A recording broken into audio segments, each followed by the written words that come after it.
nga po biro ang panganib na hinarap ng ating mga kapatid na natrap sa baha.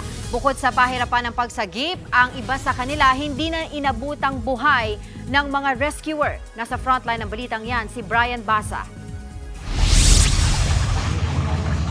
Nagmistulang submarine ang pampasaherong bus na yan sa gitna ng hagupit ng bagyong Christine sa Pulangi, Albay. Umabot na kasi sa windshield ng bus ang taas ng tubig. Kwento ng uploader, biyaheng Legazpi, Naga City ang bus. Nagulat na lang daw sila nang biglang tumaas ang tubig pagdating sa Pulangi.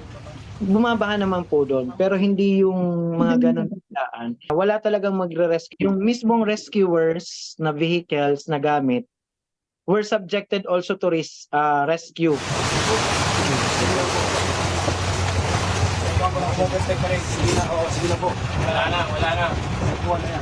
Dahil sa tindi ng agos ng baha, nagdesisyon ang bus driver na ihinto ang biyahe.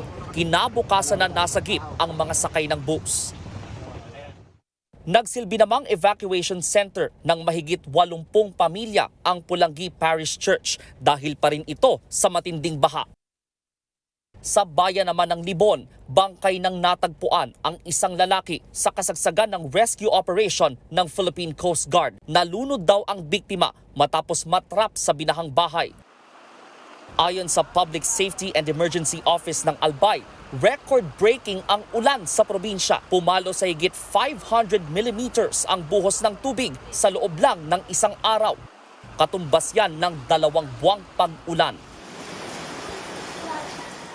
Sa gitna naman ng rumaragasang baha sa Nabua, Camarines Sur, naispatan ang isang lalaking buwis buhay na nakakapit sa puno ng niyog.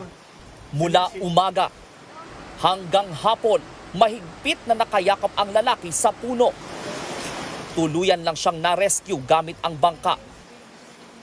Pero dahil rumaragasa ang tubig, pahirapan pa bago siya naisampa sa rescue boat.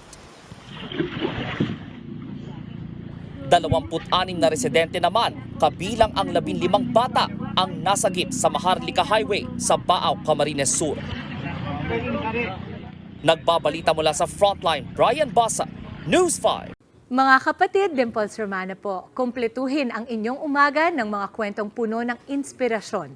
Salubungin po ang bawat araw ng may ngiti at pag-asa.